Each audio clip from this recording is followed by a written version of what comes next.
បាទសួស្តីអ្នកទាំងអស់គ្នាចឹងថ្ងៃនេះមានលំហាត់ការដោះស្រាយចំនួនកំប្លែងមួយឥឡូវយើងមើលដំណោះស្រាយទាំងអស់គ្នាបាទឥឡូវយើងកន្លែងមើលសំណួរសកគឺគេឲ្យយើងរកសរសេរសិតជាទម្រង់ពេជ្រគណិតនិងត្រីកោណមៀតចឹងដំបូងនេះយើងសរសេរសិតជាទម្រង់ពេជ្រគណិតចឹងដំបូងយើងសរសេរថាគេមានសិតស្មើកូសផៃនៅលើផៃលើ4បូក e ស៊ីនផៃលើ4ទាំងអស់នឹងលើឬទី2នៃ3បូក e បន្ទាប់មកយើងបដូរពីតម្លៃមុំឲ្យទៅជាតម្លៃធម្មតាចឹងកូសផៃលើ4គឺត្រូវនឹងតម្លៃវាគឺ2លើ2បូកឬ2លើ2គុណនឹង e ហើយពាក្យបែងតែដដែលបន្ទាប់មកយើងអាចទម្លាក់លេខ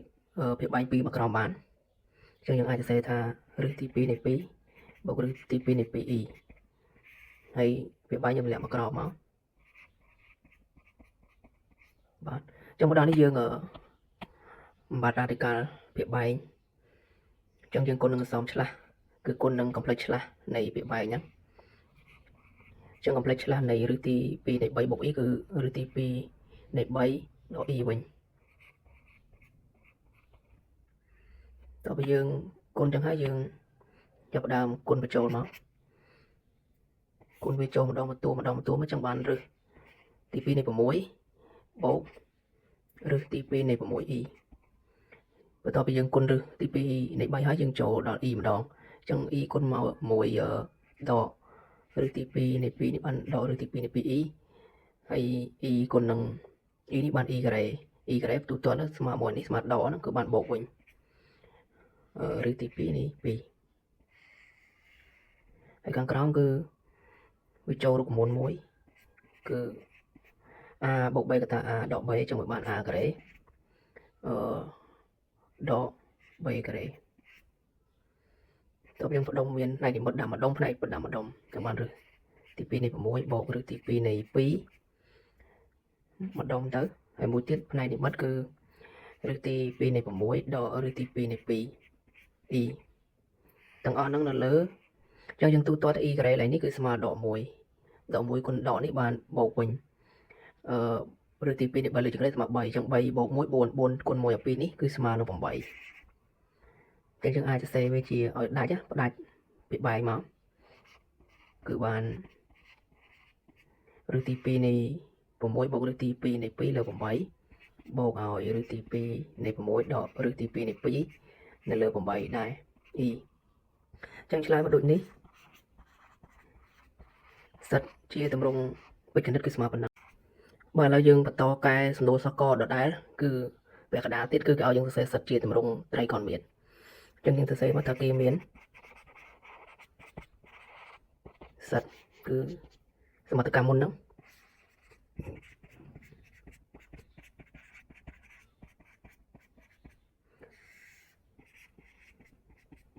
បាទបន្តមកទៀតយើងបំលែងភាគបែងទៅជាទម្រង់ត្រីកោណមៀតមក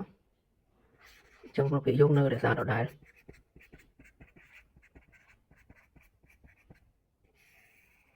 ចឹងយើងទាញ2ជាកតាទៅស្មើឬទី2នៃ3លើ2បូក1លើ 2e តោះមកយើងបំលែងវាជាទម្រង់ត្រីកោណមៀតមក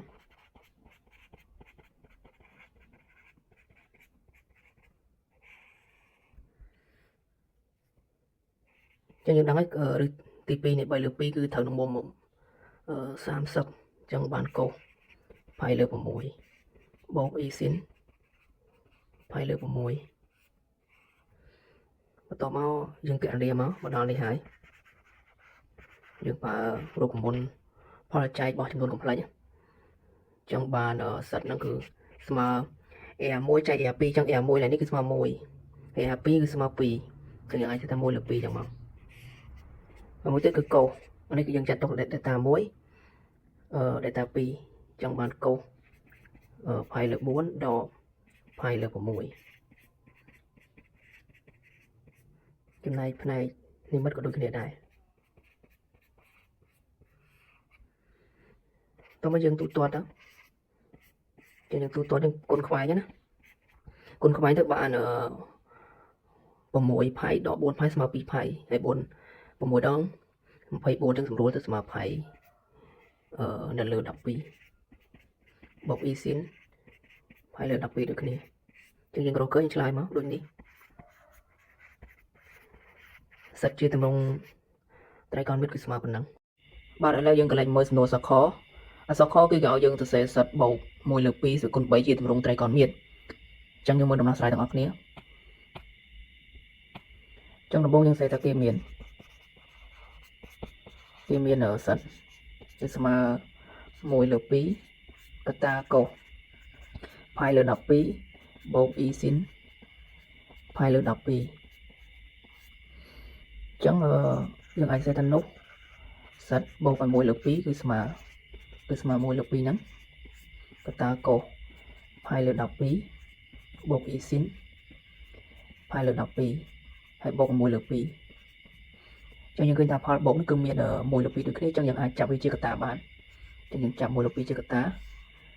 ចឹងពេលចាប់ទៅវានៅសល់កុសផាយលើ12បូក e sin ផាយលើ12ហើយបូក1បន្ទាប់មកយើងផ្ដុំវាឲ្យចូលរូបមន្តយើងអាចសេថា1លើ2 1បូកឲ្យកុសផាយលើ12ម្ដុំទៅហើយម្ដុំទៀតគឺ e sin ផាយលើ12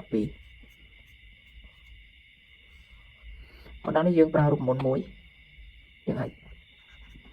រូបមន្តមួយដែលយើងគួរចងចាំរូបមន្តទី1ហ្នឹងគឺ1បូកកុស delta គឺស្មើ2កុសការ៉េ delta ហ្នឹងចែកជា2ហើយរូបមន្តទី2គឺ sin delta គឺស្មើនឹង2 sin delta លើ2គុណឲ្យកុស delta លើ2យើងប្រើរូបមន្តហ្នឹងដើម្បីដោះស្រាយអញ្ចឹងបន្ទាប់ពីយើងដឹងរូបមន្តហើយយើងអាចសរសេរថា1លើ2ម្ដុំនេះម្ដុំនេះយើងប្រើរូបមន្តទី1អញ្ចឹងវាបាន2 delta យើងកន្លែងនេះគឺផាយលើ12អញ្ចឹងដល់ពេលចែក2ទៀតវាបានផាយលើ24អញ្ចឹងបានកុសការ៉េផាយលើ24បូក2 e អញ្ចឹងនេះម្ដុំនេះយើងប្រើរូបមន្តទី2របស់យើងគឺស្មើ2 sin delta លើ2អញ្ចឹង delta ឡើយនេះគឺផាយលើ12អញ្ចឹងដល់ពេលចែក2ទៀតចេញផាយលើ24ហើយផ្នែកកុសដូចគ្នាដែរបន្ទាប់ពីយើងបំលែងរូបមន្តរួចហើយយើងមើលថាផលបូកនឹងមានអីដូចគ្នាអញ្ចឹងតួបូកទី1នេះគឺមានលេខ2ហើយកុសការ៉េហើយតួបូកទី2គឺមានលេខ2ហើយនឹងកុសដែរអញ្ចឹងយើងអាចចាប់2កុសផាយលើ24ចេញមកចាំពេលយើងចាប់វានៅសល់កុស